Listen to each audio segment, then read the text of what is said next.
Halo, selamat malam semuanya. Nama saya Suryanto Wijaya. Saya satu kelompok dengan Natasha Valdiani Nuhan. Saya ingin membahas dari mata kuliah manajemen strategik. Ya, yang akan saya bahas adalah implementasi strategis manajemen dan operation issue, di mana di implementing strategis manajemen dan operation issue ini terdapat dua kategori yang berlawanan. Pertama ada formulasi dan kedua ada implementasi. Formulasi berfokus pada efektivitas dan implementasi berfokus pada efisiensi.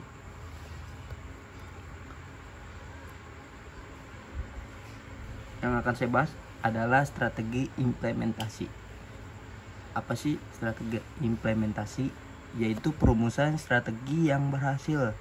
Tidak menjamin keberhasilan implementasi strategi itu selalu lebih sulit untuk melakukan sesuatu, atau bisa dibilang implementasi strategi, daripada mengatakan Anda akan melakukannya atau perumusan strategi. Dan di slide berikutnya saya akan bahas di dalam strategi implementasi ada manajemen perspektif. Manajemen perspektif itu apa? Yaitu dalam semua organisasi kecuali yang terkecil, transisi dari perumusan strategi ke implementasi strategi membutuhkan pergeseran tanggung jawab dari ahli strategi untuk manajer divisi dan fungsional. Masih di manajemen perspektif. Dan ini adalah masalah penting bagi strategi implementasi. Yaitu ada 9. Yang pertama menetapkan tujuan tahunan, kedua menyusun kebijakan, ketiga mengalokasikan sumber daya, keempat mengubah organisasi yang ada struktur, kelima merevisi rencana hadiah dan insentif, keenam meminimalkan resistensi terhadap perubahan, ketujuh mencocokkan manajer dengan strategi, yang kedelapan mengembangkan strategi yang mendukung budaya, dan yang kesembilan mengadaptasi produk atau operasi proses. Dan di dalam manajemen perspektif ini juga ada manajer dan karyawan di seluruh organisasi harus berpartisipasi lebih awal dan langsung dalam keputusan strategi implementasi. Dan di dalam strategi perspektif itu ada annual objective. Yang satu, menetapkan tujuan tahunan adalah desentralisasi aktivitas yang secara langsung, yang melibatkan semua manajer dalam suatu organisasi. Dan yang kedua, tujuan tahunan sangat penting untuk strategi implementasi karena mereka merupakan dasar untuk mengalokasikan sumber daya, merupakan mekanisme utama untuk mengevaluasi manajer, merupakan instrumen utama untuk memantau kemajuan menuju pencapaian tujuan jangka panjang. Dan keenam, menetapkan organisasi, divisi, dan prioritas departemen. Dan apa sih objektif tujuan tahunan? Yaitu satu, harus terukur, konsisten, masuk akal, menantang, jelas, dikomunikasikan ke seluruh organisasi, dan disertai oleh imbalan yang sesuai dan sanksi. Masalah produk operasi, yaitu kemampuan produk atau operasi, keterbatasan dan kebijakan dapat secara signifikan meningkatkan atau menghambat pencapaian tujuan. Nah, di sini kita ada contohnya penyesuaian keputusan produksi atau operasi sebagai berikut. 1. Ukuran tanaman, kedua persediaan atau inventaris kontrol, ketiga kontrol kualitas, keempat kontrol biaya, dan kelima inovasi teknologi.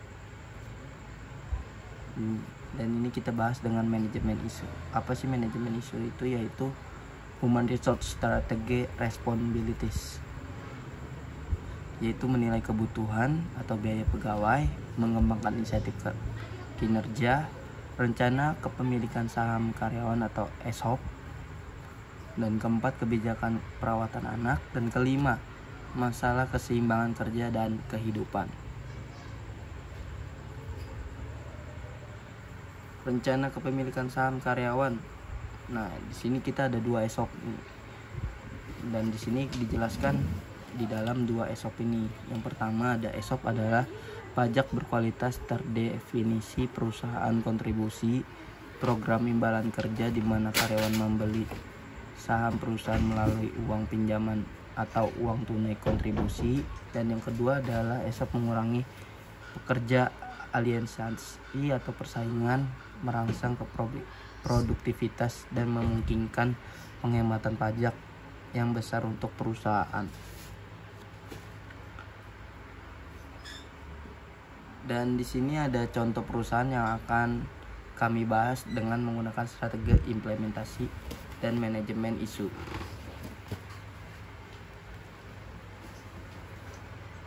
Perkenalkan, saya Natasha Claudine Tuhan. Saya mahasiswi dari Widya Mandala School of Business. Di sini contoh perusahaan yang menggunakan strategi implementasi dan manajemen isu adalah yang kami pakai adalah PT Astra Honda Motor. PT Astra Honda Motor adalah sebuah perusahaan yang bergerak di bidang manufaktur, perakitan, dan distributor sepeda motor merek Honda. Dan perusahaan ini merupakan satu-satunya di Indonesia yang memiliki hak sebagai agen tunggal pemegang merek ATPM sepeda motor Honda. Pada tahun 1971, PT Astra Honda Motor merupakan pelopor industri sepeda motor di Indonesia.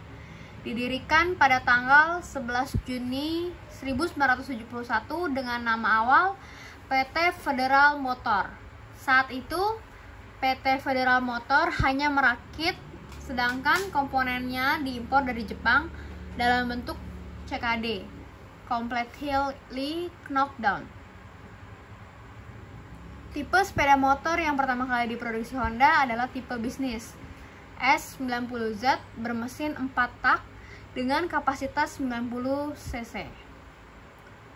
Jumlah produksi pada tahun pertama selama 1 tahun hanya 1.500 unit. Namun, melonjak menjadi sekitar 30.000 pada tahun tersebut dan terus berkembang hingga saat ini. Sepeda motor terus berkembang dan menjadi salah satu modal transportasi andalan di Indonesia. Pada tahun 2001, seiring dengan perkembangan kondisi ekonomi serta tumbuhnya pasar sepeda motor, terjadi perubahan komposisi kepemilikan saham di pabrikan sepeda motor Honda ini. Pada tahun 2001, PT Federal Motor dan beberapa anak perusahaan di-merger menjadi satu dengan nama PT Astra Honda Motor, yang komposisi kepemilikannya sahamnya 50% milik PT Astra International Tbk dan 50%-nya lagi milik Honda Motor Co Japan. Pada tahun 2014, PT Astra Honda Motor memiliki 4 fasilitas pabrik perakitan. Pabrik pertama berlokasi di Sunter, Jakarta Utara yang juga berfungsi sebagai kantor pusat. Pabrik kedua berlokasi di Pegangsaan 2, Kelapa Gading. Pabrik ketiganya berlokasi di kawasan MM 2100 Cikarang Barat, Bekasi. Pabrik keempatnya berlokasi di Karawang. Pabrik keempat ini merupakan fasilitas pabrik perakitan terbaru yang mulai beroperasi sejak tahun 2014. Pada tahun 2015, dengan keseluruhan fasilitas ini, PT Astra Honda Motor memiliki kapasitas produksi 5,8 juta unit sepeda motor per tahunnya. Untuk permintaan pasar sepeda motor di Indonesia yang terus meningkat, salah satu puncak prestasi yang berhasil diraih PT Astra Honda Motor adalah pencapaian produksi ke 50 juta pada tahun 2015. Prestasi ini merupakan prestasi pertama yang berhasil diraih oleh industri sepeda motor Indonesia bahkan untuk tingkat ASEAN. Selanjutnya berikut ini adalah strategi fungsional. Sasaran jangka pendek mengacu pada strategi fungsional yang sifatnya operasional. Strategi fungsional yang sifatnya lebih operasional ini mengarah kepada berbagai bidang fungsional dalam perusahaan untuk memperjelas hubungan makna strategi utama dengan identifikasi rincian yang sifatnya spesifik. Strategi fungsional ini menjadi penuntun dalam melakukan berbagai aktivitas agar konsisten, bukan hanya dengan strategi utamanya saja, melainkan juga dengan strategi di bidang fungsional lainnya. Untuk mengimplementasikan perencanaan strategi tersebut, maka diperlukan langkah-langkah implementasi. Ada beberapa langkah implementasi dari strategi melakukan inovasi produk tersebut. Di antaranya, ada yang A, ini adalah strategi PT Astra Honda Motor dengan cara memperkuat pelayanan dengan menambah jaringan atau network distribusi yang luas. Jadi bukan hanya di daerah-daerah tertentu, tapi di setiap daerah tuh Astra ini ada untuk memperkuat pelayanannya dan menambah jaringan. Yang kedua, yang B, memperkuat layanan after sales, menentukan batasan usaha atau bisnis yang akan dilakukan. Yang C-nya, memberikan layanan terbaik kepada pelanggan. Yang D, mencapai pangsa pasar nomor 1 untuk kendaraan motor roda 2. Yang E, menyediakan lingkungan kerja yang aman dan baik bagi karyawan. Jadi bukan hanya memikirkan kesejahteraan perusahaan, tapi juga memikirkan kesejahteraan dari karyawannya itu. Yang F, menciptakan nilai tambah ekonomis yang positif bagi shareholders. Selanjutnya yang B ini ada taktik strategi PT Astra Honda Motor. Yang pertama, membantu proses identifikasi, pemilihan prioritas, dan eksploitasi kesempatan. Yang kedua, memberikan kerangka kerja untuk meningkatkan koordinasi dan pengendalian. Yang ketiga, mengarahkan dan membentuk kultur perusahaan. Yang keempat, menjaga kebijakan yang taat, asas, dan sesuai. Yang kelima, mengintegrasikan perilaku individu ke dalam perilaku kolektif. Selanjutnya, meminimalkan implikasi akibat adanya perubahan kondisi. Menciptakan kerangka kerja dalam komunikasi internal. Yang terakhir, memberikan kedisiplinan akan formalitas manajemen. Berikut adalah strategi fungsional yang kemudian diterjemahkan ke dalam strategi keuangan. Pemasaran, SDM, dan RD untuk dapat diimplementasikan sampai kepada operating level. Yang pertama, strategi manajemen keuangan. Strategi ini harus mampu menentukan arah penggunaan dana baik untuk jangka panjang maupun jangka pendek. Beberapa teknik yang dilakukan adalah dengan analisis proyeksi laporan keuangan, projected financial statement analysis. Adalah teknik utama dalam implementasi strategi karena memungkinkan organisasi untuk memeriksa hasil yang diharapkan dari berbagai tindakan dan pendekatan. Contoh dari strategi ini adalah analisis ROA, ROA, lalu ada pertumbuhan pendapatan, di mana target dari strategi adalah pertumbuhan. Pertumbuhan yang dimaksudnya adalah profit. Pendapatan mencapai 30% serta nilai ROA, ROE, dan rasio keuangan lainnya dalam kondisi aman untuk perusahaan. Salah satu bentuk dukungan terhadap target tersebut, PT Astra Honda Motor mewujudkan dalam operational excellence. Dalam menciptakan operational excellence, Astra mengedepankan program efisiensi biaya dalam menjalankan operasional di semua aktivitas bisnis anak perusahaan. Program tersebut diharapkan dapat memberikan hasil yang tepat guna dan membantu terciptanya strategi bisnis ke depan. Untuk mendukung pola kerja operational excellence, maka Astra membuat sistem yang berbasiskan dua sumbu utama, proses plan, DO, check, action, yang dijalankan secara konsisten dan berkesinambungan, plus proses alignment yang rapi baik secara vertikal maupun horizontal. Yang kedua, strategi manajemen sumber daya manusia. Kegiatan manajemen sumber daya manusia berkisar pada pengadaan, penggunaan, dan pemeliharaan sumber daya manusia. Agar ketiga pokok kegiatan tersebut berjalan lancar, perlu disiapkan sistem yang handal. Tahap pengadaan mencakup perencanaan SDM, rekrutmen, seleksi, dan orientasi. Tahap penggunaan perlu memperhatikan kesesuaian antara kemampuan SDM dan apa yang menjadi tugas serta tanggung jawabnya. Juga perlu diperhatikan hal-hal mengenai kesempatan memperoleh pelatihan dan pendidikan, supervisi, penilaian kerja, imbalan, serta jaminan perlindungan dan kesehatan kerja. Terakhir, pada tahapan pemeliharaan sumber daya manusia, tujuannya adalah bagaimana agar karyawan merasa puas bekerja. Kualitas sumber daya manusia merupakan salah satu kekuatan dari PT Astra Honda Motor, yang mana secara rutin merekrut lulusan baru dari universitas terkemuka. Setelah itu, diberikan pelatihan sistem produksi, pemasaran, dan keuangan selama 3 bulan. Mereka tidak langsung kerja tetapi di training terlebih dahulu di berbagai bidang seperti manufaktur, pemasaran, penelitian, dan pengembangan.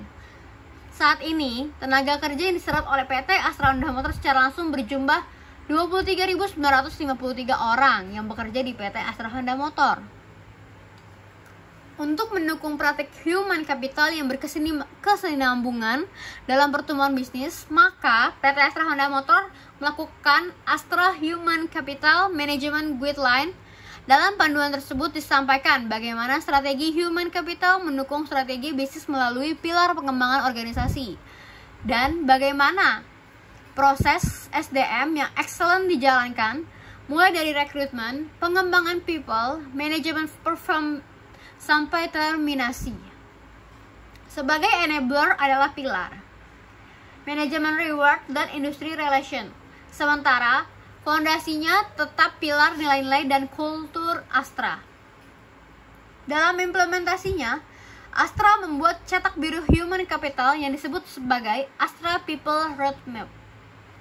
Setelah itu, PT Astra Honda Motor juga mengedepankan budaya organisasi di mana budaya PT Astra Honda Motor mengacu pada budaya PT Astra International di mana merupakan nilai-nilai yang membentuk kebiasaan dalam perusahaan dan menjadi pedoman bagi perilaku karyawan. Budaya organisasi yang adalah filosofi catur dharma Astra yang dari falsafah atau pandangan hidup tersebut merupakan pegangan atau arah bagi perusahaan pada saat itu. Manfaat bagi perusahaan adalah sebagai suatu pedoman bagi masa depan perusahaan. Selanjutnya, strategi manajemen pemasaran. Divisi pemasaran menerjemahkan rencana strategis melalui 4P, marketing mix, dan STP yang diuraikan sebagai berikut. Marketing mix PT Astra Honda Motor. Yang pertama ada produk. PT Astra Honda Motor mengeluarkan banyak sekali produk dan jasa pada pelanggan seperti sepeda motor Honda, bengkel resmi sepeda motor Honda, AHAS, Honda Genuine Parts menyediakan spare part yang asli. Berikutnya ada price-nya. Price atau harga sangat mempengaruhi akan terwujudnya suatu barang dan jasa yang ditawarkan. Dalam menentukan harga, PT AHM ini menggunakan strategi seperti menentukan harga sesuai dengan segmen pasar, juga variasi harga dan varian produk, harga suku cadang yang bersaing, dan yang terakhir memberikan cashback terhadap pembelian motor Honda. Hal ini dapat dilakukan dengan melalui VIP, Adira maupun jasa pembiayaan. Jadi PT AHM ini bekerjasama dengan beberapa perusahaan juga. Berikutnya ada place atau disebut juga dengan pendistribusian jaringan Honda yang sangat luas dan tersebar di seluruh Indonesia. Hal ini merupakan sebuah penghargaan dari penjualan produk Honda. Karena dengan hal tersebut, PT AHM bisa memiliki jaringan di 30 provinsi loh, dan terdapat lebih dari 1.500 dealer yang tersebar. Wow. Selanjutnya ada promotion. Beberapa cara yang telah dilakukan oleh PT AHM dalam melakukan promotion atau promosi sesuai dengan konsep dasar integration marketing communication diantaranya adalah sebagai berikut. Ada 5. Yang pertama advertising, yang kedua personal selling, yang ketiga sales promotion tentunya, yang keempat direct marketing, dan yang terakhir public relation. Di sini terpapar target atau proyeksi yang ingin dicapai perseroan paling lama untuk 1 tahun mendatang. Kami PTHM ini melihat tantangan tahun 2011 tampaknya semakin berat karena ketidakpastian kondisi makroekonomi, pasar mobil yang makin kompetitif, dan penurunan harga komoditas. Menyikapi hal tersebut, PT Astra Honda Motor akan mempertahankan sikap berhati-hati dan terus berusaha yang terbaik dalam menjalankan bisnisnya, serta fokus pada keberlanjutan bisnis jangka panjang dengan mencari sektor-sektor bisnis secara selektif yang dapat memberikan prospek jangka panjang yang menjanjikan. Selanjutnya ada manajemen isunya. PT Astra Indonesia International Tbk ini bersikap mematuhi peraturan pemerintah daerah terkait pembahasan PSBB dengan cara menutup sementara operasional jaringan pabrik otomotif di wilayah terdampak. Salah satu entitas asosiasi Astra di bidang otomotif yang ini PT Astra Daihatsu Motor ADM telah menghentikan sementara produksi di pabrik dan menutup jaringan gerai dan bengkel resminya mulai 10 April 2020. Kebijakan ini akan diberlakukan 24 April 2020. Head Office of Investor Relations Astra International Tira Ardianti mengatakan bahwa kebijakan itu diambil untuk mengikuti peraturan pemerintah. Pabrikan lain memiliki persyaratan juga akan menyusul langkah ADM. Dampak finansial PT AHM pasti ada, tetapi kami belum hitung. Fokus kami adalah memprioritaskan upaya-upaya untuk memutus rantai penyebaran COVID-19. Kesehatan dan keselamatan harus dikedepankan. Kami ikut instruksi pemerintah. Pabrik otomotif lain juga pun sama. Tira menjelaskan kendali produksi dihentikan sementara. Dia meyakini hal ini tidak akan mempengaruhi pasokan di dealer Daihatsu. Dia memperkirakan stok di dealer dari sisa pengiriman produksi bulan lalu masih mencukupi kebutuhan. Menurutnya, tiket produksi ADM pada Maret masih terjaga di level normal meski mulai memperlakukan kerja dari rumah. Selanjutnya, program pemilikan saham oleh karyawan dan atau manajemen ESOP. Ini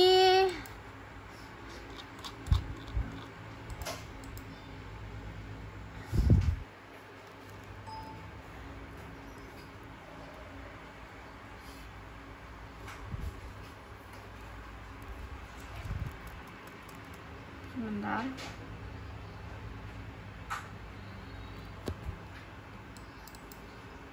Nah, PT Astra Indonesia terbuka entitas induk saja pada dan untuk tahun yang berakhir pada tanggal 31 Desember 2015 dan 2012 yang menjanjikan investasi perseroan pada entitas anak berdasarkan metode biaya dan bukan dengan metode konsolidasi, serta investasi perseroan pada Ventura bersama dan entitas asosiasi berdasarkan metode biaya dan bukan dengan metode ekuitas. Sekian pembahasan dari kami. Terima kasih, selamat malam. Semoga kita sehat selalu.